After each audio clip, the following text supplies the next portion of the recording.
Well, rather than ranking the guys, I'm just going to break it down and tell you what you're going to get out of these freshmen. Okay.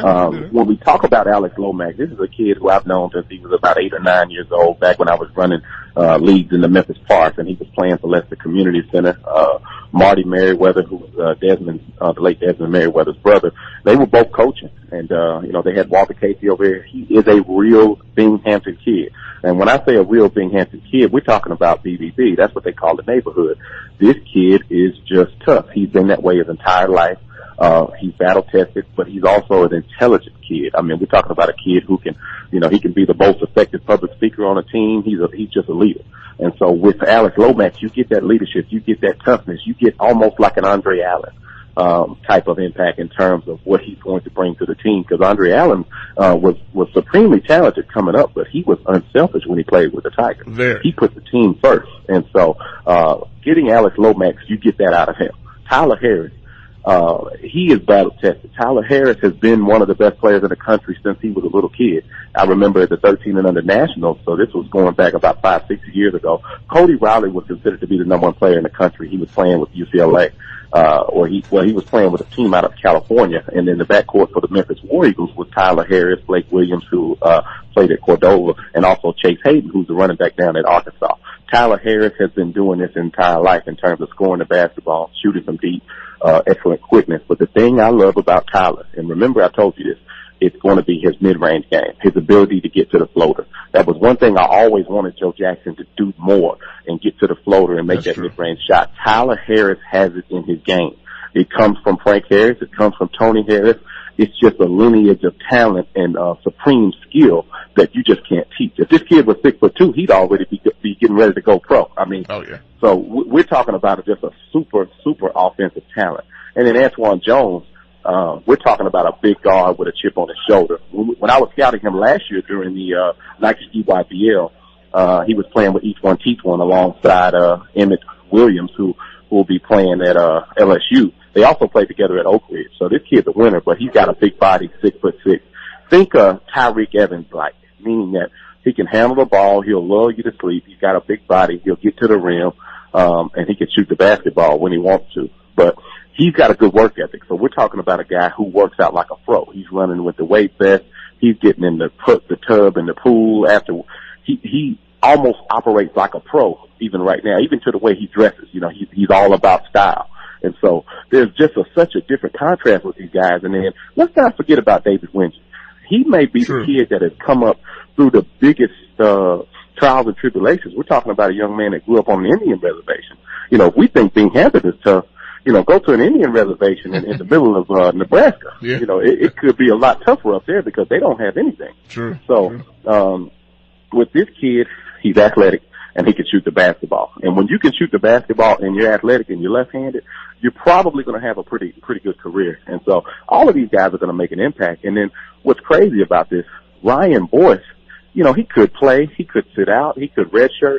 But we could look up down the road 3 years from now, he could be not only the best defensive player of the bunch, but he could be the guy that, similar to Rodney Carney, really grows as his career goes along. So when you look at these guys, you put them all together, you're talking about an impact over a 2-year period that could be like the Laurenburg group that came to Memphis. We're talking about Sean Williams, and Antonio Anderson, Robert Dozier, Big Coop. You had a lot of those guys, Chris Douglas Roberts. These guys were winners.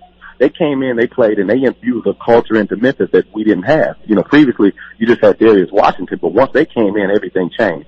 And you saw it right out the bat against Alabama. Don't be surprised if the Tigers don't do that against Oklahoma State this year, and all of a sudden we're like, whoa, they got some guys. And we haven't talked about Lance Thomas, who probably won't be eligible, but was a top 100 player alongside Rayshawn Hammonds down in Norcross, Georgia. Exactly. The Tigers, I think, are loaded this season, and I'm really looking forward to the development of this freshman class. Man, I'm going to tell you will not get a better breakdown than what Justice just threw down right there of the freshman, man. I'm going to tell you something. The reason why I think it's reasonable to be so excited about this year, and I think it's not just a fandom, because of course you're excited, you've been around a lot of these guys, see them come up and everything else.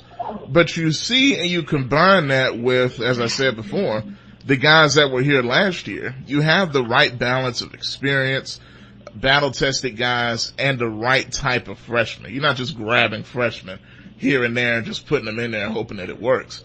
These are guys that are, you know, coming in and almost already ready for the college game to a certain degree. So, and even look at Tubby's team last year. What they were missing is what you have coming in now. You know, explosiveness, scoring ability, talent, you know, and these other guys can be good role players to supplement, you know, what you have in talent with these freshmen. So I think it's definitely pretty reasonable to be excited. Evan, would you agree with that? I think it's the NCAA tournament team. Yeah. Bob and Josh. A lot of people have us picked 8th or worse, and that is just because they're not sold on Penny Hardaway coaching ability. That's got to be to me is overhyped. Yeah, that's the only. If you break it down, and you have a team returning all your core players from a 21-win team and went to the semifinals of their conference tournament, and come back and bring in the number 1 recruiting class in conference by far, by a landslide. It's not even close. No other team in America would be picked outside the top 3. They'll probably be number 1. Yeah, if you just want to be honest. No doubt. The speculation about Penny Hardaway coaching ability is overhyped. Number 1, because of the supporting cast he has on the bench. You got a former NBA Coach of the Year in Sam Mitchell. You have a guy in Tony Madlock who's done this 20-plus years, been on coaching staff for NCAA tournament teams, has gotten really good recruits. He's a vet in this thing. You have Penny Hardaway, who played the game at the highest level, former NBA All-Star, All-NBA team, knows the game like the back of his hand, and the same as Mike Miller, NBA champion, former Rookie of the Year. This coaching staff knows the game and knows how to coach the game. I've watched Penny in depth. The man knows X's and O's. Period. So a lot of these guys who are questioning him, the Dan Dockages of the world, they're going to be in for a rude awakening, because when it comes to close games and X's and O's, this coaching staff is going to be one of the top coaching staffs in the AAC, if not the best. I know we got Kevin Sampson. I know we got Greg Marshall. I know we have those guys, Mike Dunleavy, who's won at a high level in the NBA. But this coaching staff is going to be elite. Trust me. And I wouldn't be surprised to see Memphis win the AAC. Anything of a top 3 finish for me, Evan Devould, is a disappointment to me, because that staff in this team is that talented. I think you got a 24 to 25 win season with the NCAA tournament appearance.